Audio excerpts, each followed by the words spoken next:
Welcome to GI online class. তো আজকে আমরা ক্লাস 10-এর যে গোলক চ্যাপ্টারটি আছে সেই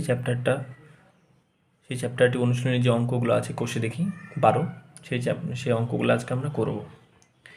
তো কোষে দেখি যে সমস্ত অঙ্কগুলো আছে সেই অঙ্কগুলো করার আগে আমাদের গোলক গোলক চ্যাপ্টারের সম্পর্কে যে ধারণা আছে সেই ধারণাটা আমাদেরকে নিয়ে আসতে হবে, যে গোলক কী বা গোলকের সমগ্র তলে ক্ষেত্রফল কী বা গোলকের আয়তন কত, গোলকের কটি তল আছে বা অর্ধগোলক কী, সেগুলো আমাকে প্রথম থেকে কিন্তু জানতে হবে। সেই সমস্ত জিনিসগুলো আমাদের যদি আমরা ধারণাটা নিয়ে আসতে পারি তাহলে কিন্তু গোলক চ্যাপ্টারে যে সমস্ত কোষে থেকে যে অঙ্কগুলো আছে সেগুলো কিন্তু আমরা নিজেরাই করে নিতে পারবো, নিজেরাই পারবে তোমরা। তো চলো আগে গোলক সম্পর্কে আমরা ধারণাটা নিই। দেখো, গোলক যে চ্যাপ্টারটা আমাদের প্রথমত মনে হতে পারে যে স্যার গোলক আর বৃত্তের মধ্যে পার্থক্য কী, এই ধারণাটা কিন্তু আমাদের নিয়ে আসতে হবে। বৃত্ত হলো একটা 2 ডাইমেনশনাল, যেটা আমরা এঁকেছি এখানে, সেটা হলো একটা বৃত্ত, বা একটা হাতের বালা, সেটা একটা বৃত্ত। গোলক কোনটি? গোলক হলো আমাদের যে ফুটবল বা লোহার কোনো একটি বল বা প্লাস্টিকের কোনো একটি বল, এক কথায় যেটা 3 ডাইমেনশনাল হবে সেইটা আমাদের গোলক। ঠিক আছে, তাহলে কি বললাম আমি? যেটা 3 ডাইমেনশনাল হবে, যেমন ফুটবল, লোহার বল, একটা প্লাস্টিকের বল, সেইটা হলো আমাদের গোলক। আর 2 ডাইমেনশনাল যেটি, যেমন খাতায় আমি যেটা এঁকেছি, সেইটা হলো আমাদের বৃত্ত। তাহলে আমাদের এখান থেকে কোশ্চেন একটা পরীক্ষা দেয় যে গোলকের কটি তল থাকে। তোমরাই বলো যে একটা ফুটবলের কটা তল? ফুটবলে কিন্তু একটি তল থাকে। টোটাল ফুটবলটা দেখো একটাই কিন্তু তল আছে একটা ফুটবলে। এই যে একটা আমি ফুটবল এঁকেছি আমি, তো এই ফুটবলের একটি মাত্রই তল আছে।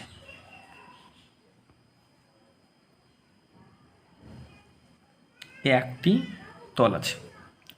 এই যে একটি তল আমরা লিখলাম, এই একটি তল কি? এই একটি তল হলো সমতল না বক্রতল? বলো। একটা ফুটবল যখন আমরা হাতে নিচ্ছি বা ফুটবল যখন আমরা দেখছি, তখন আমরা ওই ফুটবলটা কি একটা সমতল আকৃতির না বক্রতল? ফুটবলে কিন্তু টোটাল যে তলটা সেটা কিন্তু সমতল না। ফুটবল যে একটা আমি ফুটবল নিয়েছি, সেই ফুটবলটি হলো তার যে তলটি সেটা হলো কি বক্রতল।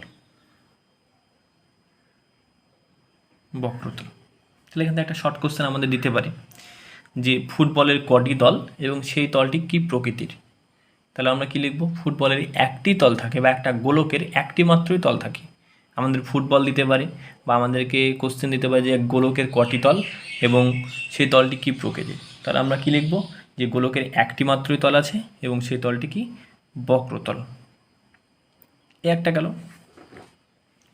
এবার এই গোলক সম্পর্কে আমাদের যে সূত্রগুলো লাগবে, অঙ্কগুলো করতে আমাদের যে সমস্ত সূত্রগুলি লাগবে সেগুলো আজকে আমরা দেখব। দেখো, গোলকের প্রথমে যদি আমাদের বলে যে গোলকের সমগ্র তলে ক্ষেত্রফল কি, গোলকের সমগ্র তলের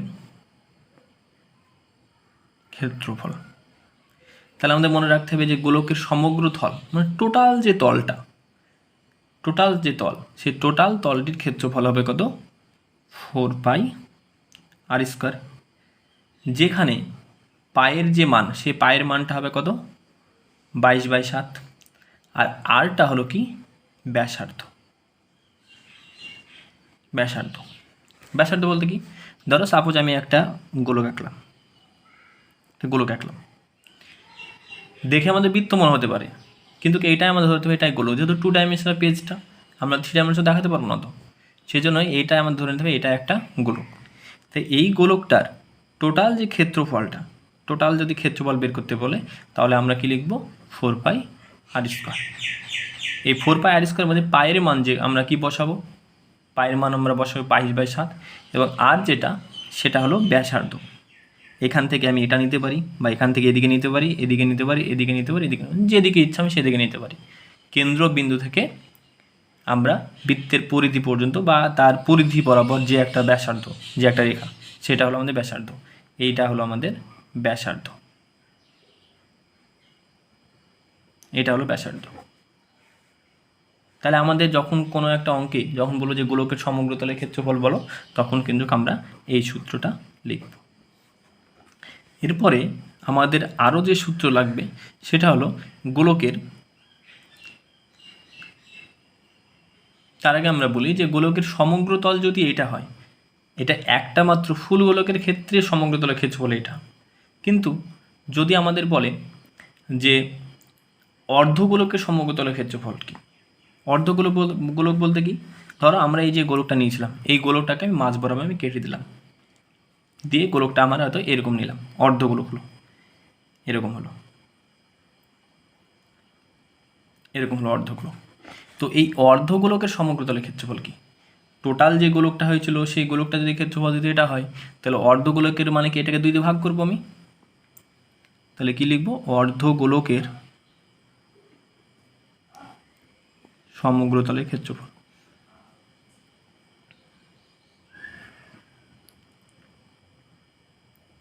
অর্ধগোলক আমাদের টোটাল ছিল আমাদের 4πr², সেটাকে আমি 2 দিয়ে ভাগ করলাম, দিয়ে আমাদের কী হয়ে যাবে 2πr²।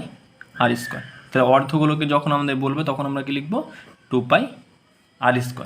এইটার ক্ষেত্রে আমাদের আর একটা আছে, যদি অর্ধগোলকটি যদি নিরেট প্রকৃতির হয়, এই জিনিসটা ভালো করে শোনো, যদি অর্ধগোলকটি নিরেট প্রকৃতির হয়, মানে ধরো আমি একটা লোহার বল নিলাম, এবার লোহার বলটাকে আমি মাঝ বরাবর আমি কেটে দিলাম। তাহলে লোহার বলটাকে যদি মাঝ বরাবর আমি কেটে দিই, ধরো একটা লোহার বল ছিল, একটা লোহার বল ছিল, রিজিড লোহার বল ছিল, এটাকে আমি মাঝ বরাবর আমি কেটে দিলাম। তাহলে মাঝ বরাবর কেটে দিলাম, এইরকম জিনিস পাবো আমি একটা, এরকম। তাহলে এই রকম জিনিস মানে ভেতরটা তো রিজিড, ভেতরটা তো দৃঢ়, লোহার বলকে মাঝ বরাবর দিয়ে কেটে দিয়ে ভেতরটা তো দৃঢ় প্রকৃতি। তাহলে এখানকার এই যে এই টোটালটা আমাদের হয়েছিল কত, 4πr², টোটালটা হয়েছিল আমাদের 4πr², এইটা টোটালটা। তাহলে অর্ধেকটা মানে কি, এই অর্ধেক যে পার্টটা সেটা হলো কি 2πr², আর এই যে এই পার্টটা তো একটা বৃত্ত প্রকৃতির, এইটা ভালো করে বোঝো এই জায়গাটা।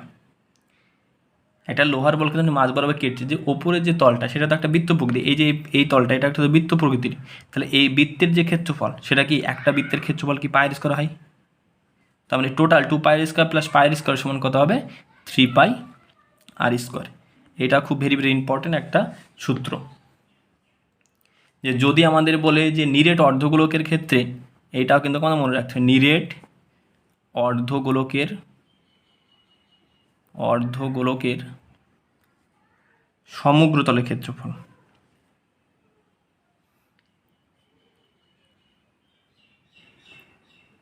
তাহলে কি লিখবো, 3πr²। এইটা কিন্তু ভালো করে মনে রাখতে হবে। যখন আমাদের কোশ্চেন বলবে, আবার আমি রিপিট করছি, যখন আমাদের বলবে যে একটি গোলকের সমগ্র তলের ক্ষেত্রফল, তখন আমরা লিখব 4πr²। যখন এমনি বলবে যে অর্ধগোলকের সমগ্র তলের ক্ষেত্রফল, অর্ধগোলক মানে অর্ধেক, তখন আমি 2πr²। কিন্তু কোশ্চেন যদি আমাদের বলা থাকে যে নিরেট অর্ধগোলক, আমি বারবার বলছি, নিরেট কথাটি যদি উল্লেখ করা থাকে, নিরেট মানে দৃঢ় প্রকৃতির, তাহলে নিরেট অর্ধগোলক যখন বলা থাকবে তখন আমাদের কী হবে, 3πr²। কোনো অঙ্কে আমাদের বলাই থাকতে পারে একটি নিরেট অর্ধগোলকের সমগ্র তলের ক্ষেত্রফল বের করো, তখন আমি এই সূত্রটা ব্যবহার করব।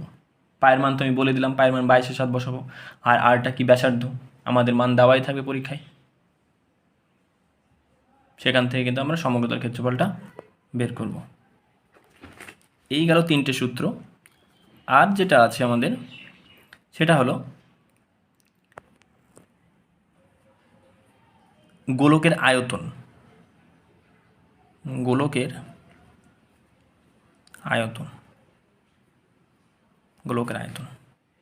গোলকের আয়তনের যে সূত্রটা সেটা হলো 4/3πr³। আমাদের কোশ্চেন যদি বলা যায় যে গোলকের আয়তন নির্ণয় করো, তখন কিন্তু আমরা এটা লিখব 4/3πr³। এইটা হয় ঘন একক, ঘন একক। আর ক্ষেত্রফল বের করার সময় কিন্তু আমরা সবসময় লিখব বর্গ একক। ক্ষেত্রফল বের করার সময় আমরা লিখব বর্গ একক, আর আয়তন বের করার সময় আমরা লিখব ঘন একক। তাহলে একটা ফুল গোলক, একটি গোলকের আয়তন যখন আমরা বের করবো তখন লিখব 4/3 পাই আর কিউব। যদি এটাকে আমাদের বলে অর্ধগোলকের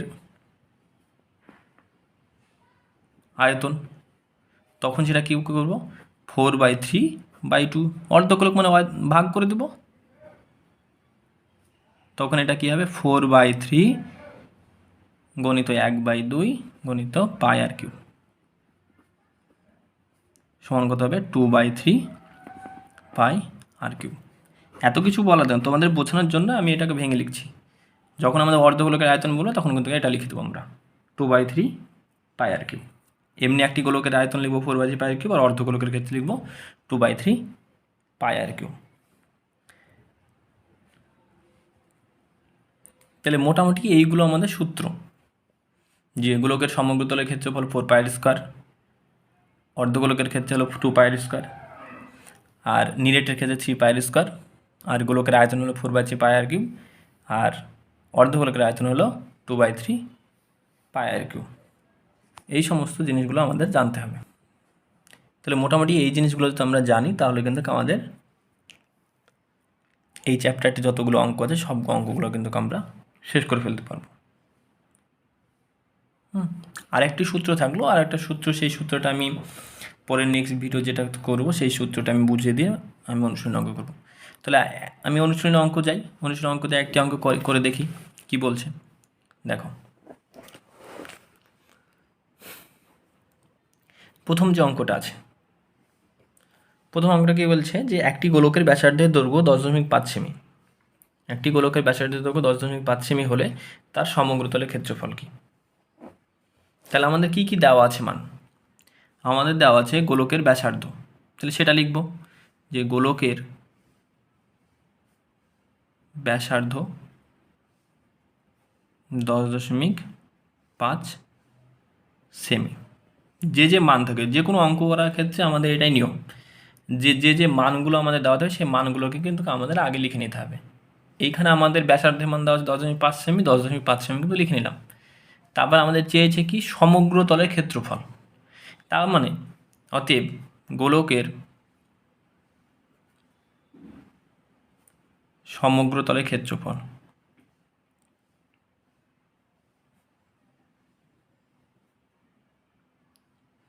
সমগ্র তলের ক্ষেত্রফল কি আমরা আগেই করে এসেছি, সমগ্র তলের ক্ষেত্রফল সূত্র ছিল 4 পাই আর স্কোয়ার। মান বসিয়ে দাও, 4 পায়ের মান কত 22/7, আর আরের জায়গায় কত 10.5, 10.5 গণিত 10.5 আর স্কোয়ার দুটো আছে, দুটো আগে ভেঙে লিখলাম। এই যদি একটা দশমিক তুলে নিচে লিখব 10, নিচে 10। দেখো 7 দিয়ে 105কে কাটলে হবে 7 15 105, 5 দিয়ে কাটলে হবে এটা 3, 5 দিয়ে কাটলে হবে এটা 2, 2 দিয়ে এটাকে কাটলে হবে 2।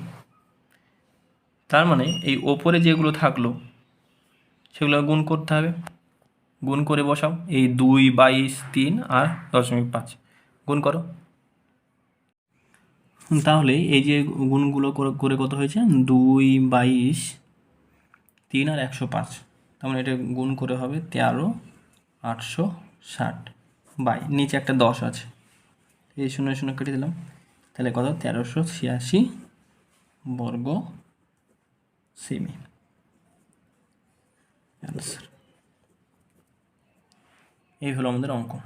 তাহলে খুব সহজ অঙ্ক। আমাদের পরিমিতির চ্যাপ্টারের ক্ষেত্রে যদি আমরা সূত্রগুলো যদি আমরা ভালো করে জানি, আমরা বুঝে থাকি, তাহলে কিন্তু অঙ্কগুলো সবগুলো আমরা কিন্তু পারবো। তাহলে 1 নম্বর অঙ্কটা হয়ে গেল আমাদের।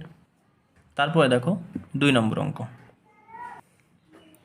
তারপরে 2 নম্বর অঙ্ক দেখো 2 নম্বর অঙ্কটা কী আছে, যে একটি চামড়ার বল তৈরি করতে প্রতি বর্গ সেমি 70.50 টাকা হিসাবে 431.20 টাকা লেগেছে।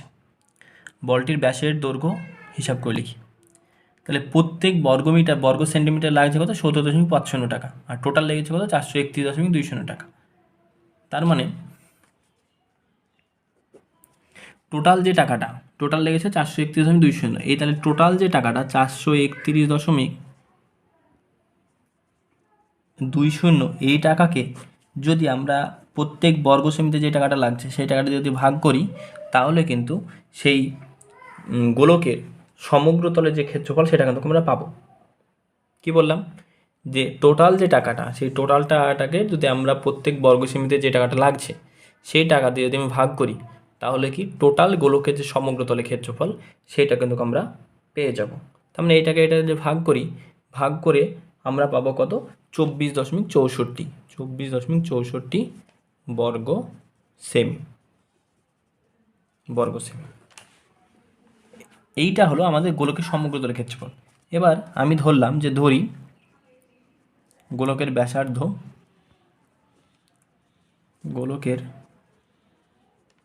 ব্যাসার্ধ আর সেমি। তার মানে অর্থাৎ শর্তানুসারে তাহলে কি হচ্ছে, শর্তানুসারে এই যে গোলকের সমগ্র তলের ক্ষেত্রফল, এটা সমগ্র তলের ক্ষেত্রফল বের করলাম। তাহলে সমগ্র তলের ক্ষেত্রফল আমরা সূত্র জানি কি, 4πr² সমান এই 24.64 বা 4 লিখলাম, পায়ের জায়গায় আমি 22/7 লিখলাম, আর স্কোয়ার জায়গায় r² লিখলাম, এদিকে ডান দিকে যা ছিলাম সেটা রেখে দিলাম। তার মানে এই r² সমান তাহলে কত হবে, 24.64 গণিত 7/4 গণিত 22, এই দশমিক তুললাম, নিচে 100 লিখলাম, বা r² সমান, এটাকে তোমরা কাটাকুটি করবে, কাটাকুটি করে কি আসবে, কাটাকুটি করে মানটা যেটা আসবে সেটা হলো 1.96, বা r সমান √1.96, বা r সমান কত হবে তাহলে 1.4 সেমি। আমাদের উত্তর চেয়েছে কি, দেখো আমাদের উত্তর যেটা চেয়েছে সেটা হলো বলেছে যে ব্যাসের দৈর্ঘ্য কত। এই আর যেটা আমি সেটা কী বলেছিলাম, আর তো ব্যাসার্ধ, তার মানে অতএব ব্যাস সমান কত হবে, 2 গুণিত 1.4 সমান হবে কত, 2.8 সেমি। এটা হলো আমাদের অনুসার। বোঝা গেল? তাহলে এইভাবে তোমাদের কিন্তু ক্যালকুলেশন করে এইভাবে অঙ্কগুলো করতে হবে। খুব সহজ সহজ অঙ্ক আছে। আমার চ্যাপ্টারটা দেখো আমি কিভাবে অঙ্কগুলো করছি, তোমরা বাড়িতে আরেকবার প্র্যাকটিস করবে। আশা করি সমস্ত অঙ্ক, একটি অঙ্ক তোমাদের বাঁধবে না, সমস্ত অঙ্ক তোমরা পারবে। সমস্ত অঙ্ক যে অঙ্ক দেখ না কোনো গোলক চ্যাপ্টার থেকে তোমরা নিজেরাই করে দিতে পারবে। ঠিক আছে, তাহলে আজকের ভিডিওটা এই পর্যন্তই। পরে আমাদের নেক্সট ভিডিওতে আবার দেখা হবে। বাই।